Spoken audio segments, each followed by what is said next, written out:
A'udzubillahi minasyaitonirrajim. Bismillahirrahmanirrahim. Allahumma salli ala sayyidina Muhammad. Okey, terima kasih kepada yang masih sudi menonton saya, masih sudi bersama dengan saya dan masih sudi menonton video daripada channel Double Claw Resources. Okey, pada hari ini saya ingin menceritakan ataupun membahaskan iaitu 5 kategori ataupun 5 jenis bekas dan kolam yang boleh kita manfaatkan untuk kegunaan peternakan lat. Okey. Apa yang saya ingin bahaskan adalah 5 perkara, iaitu yang pertama akuarium, yang kedua apa yang ingin saya bahaskan iaitu polytank, yang ketiga kolam kanvas, yang keempat ialah kolam simen, dan yang kelima adalah yang terakhir adalah kolam tanah. Sebelum saya membahaskan atau menceritakan dengan lebih lanjut mengenai 5 kolam yang saya sebut tadi, saya ingin menambah baikkan ataupun memperbaiki video saya yang lepas, iaitu jikalau tuan-puan telah menonton video saya yang lepas ataupun yang masih belum menonton, boleh klik link di atas ini untuk menonton video saya yang lepas, iaitu mengenai jantina udang kara. Dan di dalam video itu saya menceritakan mengenai bagaimana untuk membezakan jantina udang kara yang jantan dan betina spesies cerak quadricarinatus ataupun lebih dikenali dengan nama red claw. Dan yang kedua, di dalam video itu juga saya telah menceritakan sedikit sebanyak mengenai spesies red claw ini dan variasi udang red claw. Okey. Di dalam video itu saya telah menceritakan variasi udang kara red claw mempunyai 3 warna, iaitu hijau kebiruan, dan yang kedua berwarna oranye, dan yang ketiga berwarna biru. Okey. Tetapi ketika saya upload video ini di YouTube dan saya ada juga membuat status di Facebook, ada seorang individu yang bernama Tuan Faris telah meminta kepada saya untuk menambah satu lagi variasi udang kara spesies red claw ini, iaitu Bomber Pascal yang diberi nama sebagai Bomber Pascal. Variasi baru ini iaitu Bomber red claw. Tuan-tuan boleh lihat gambar di sebelah ini. Ia yang memang dihasilkan oleh Tuan Faris. Ini boleh membuatkan kita berbangga kerana ia dihasilkan oleh rakyat Malaysia, anak Malaysia sendiri, yang sebenarnya di Malaysia ini tiada spesies udang kara, tetapi anak Malaysia ini mampu menghasilkan variasi yang baru. Okey, kembali kepada topik kita pada video kali ini, iaitu 5 kolam yang sesuai untuk dijadikan ternakan yang boleh digunakan untuk ternakan udang kara. Okey, yang pertama adalah akuarium. Selain dijadikan sebagai hiasan, akuarium ini mempunyai kebaikan kepada peternak udang kara, terutamanya yang melakukan proses pembenihan. Akuarium ini sangat sesuai dijadikan sebagai tempat mengahwinkan induk udang kara kerana sifatnya yang transparan, mudah untuk membuat pemantauan bagi telur sama ada ia matang ataupun belum. Yang kedua ialah ia juga sesuai untuk dijadikan sebagai tempat asuhan anak benih yang baru menetas daripada induk sehinggalah ia mencapai saiz 1 inci. Dan juga akuarium ini baik untuk proses kuarantin, sama ada ketika udang kara terkena penyakit ataupun setelah induk betina menggugurkan anak. Kebiasaannya para peternak akan mengkuarantinkan sehinggalah udang kara betina ini mengalami proses molting, dan kebiasaannya udang kara ini juga akan dikuarantin sebelum ia dihantar kepada pembeli. Okey, keburukan ataupun kekurangan akuarium ialah ia tidak sesuai untuk dijadikan sebagai tempat pembesaran kerana saiznya yang agak kecil melambatkan pembesaran udang kara air tawar. Akuarium juga perlu mempunyai penutup ataupun penghadang untuk menghalang udang kara keluar daripada akuarium kerana kebiasaannya udang kara akan memanjat melalui getah silikon, wayar pump ataupun paip oksigen. Okey, dengan adanya penutup dan penghadang, ia boleh mencegah udang kara daripada memanjat keluar daripada akuarium. Okey, yang kedua adalah polytank ataupun lebih dikenali sebagai set ternak. Set ternak ini biasanya disusun secara bertingkat-tingkat dan dilengkapi dengan sistem penapisan, dan ini kelihatan lebih sistematik berbanding dengan akuarium.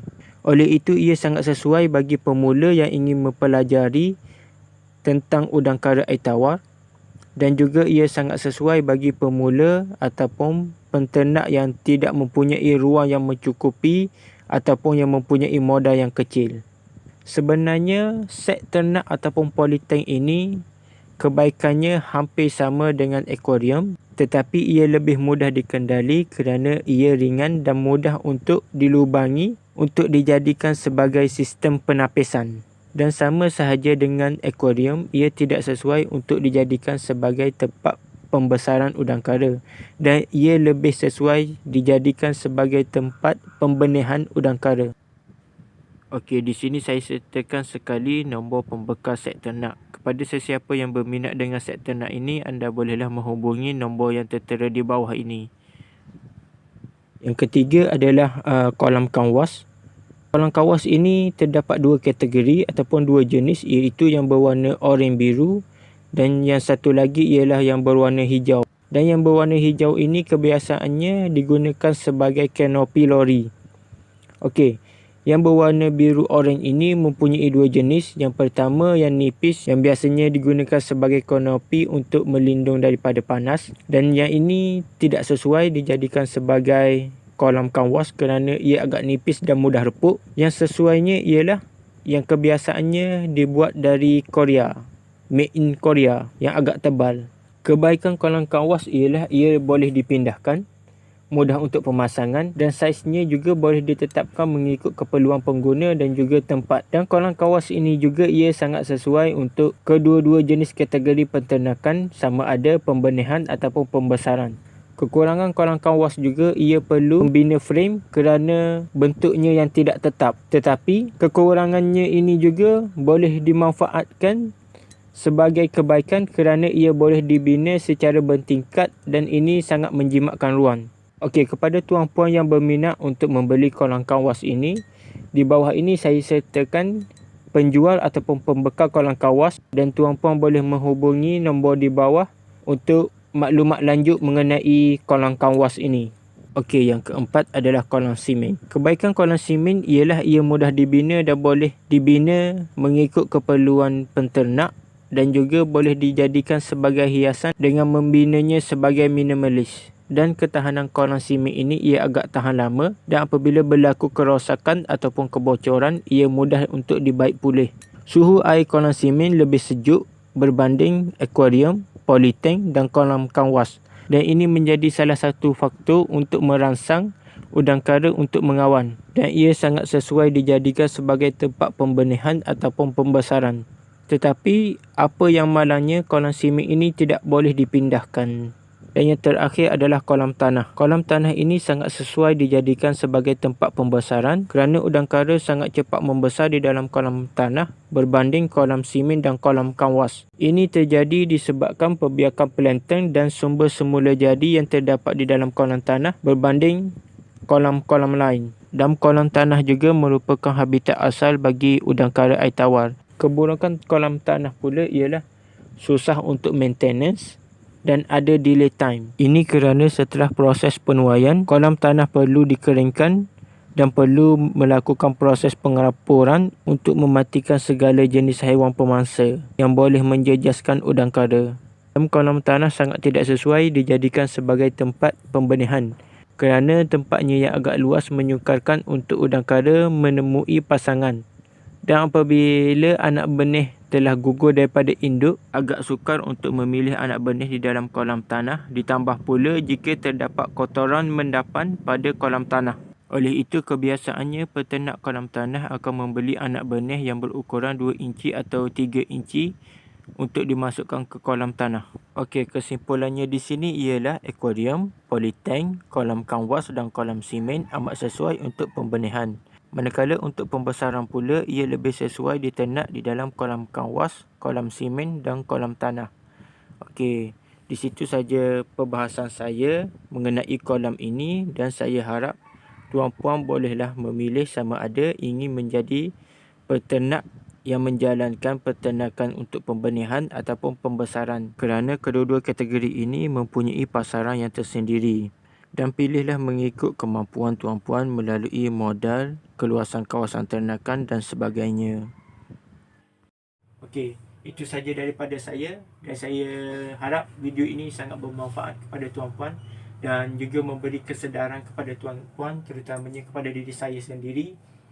Okey, supaya kita sama-sama boleh memajukan apa yang kita lakukan sekarang. Okey, sekian, terima kasih. Assalamualaikum dan berjumpa lagi di video yang seterusnya. Jangan lupa subscribe dan share video ini.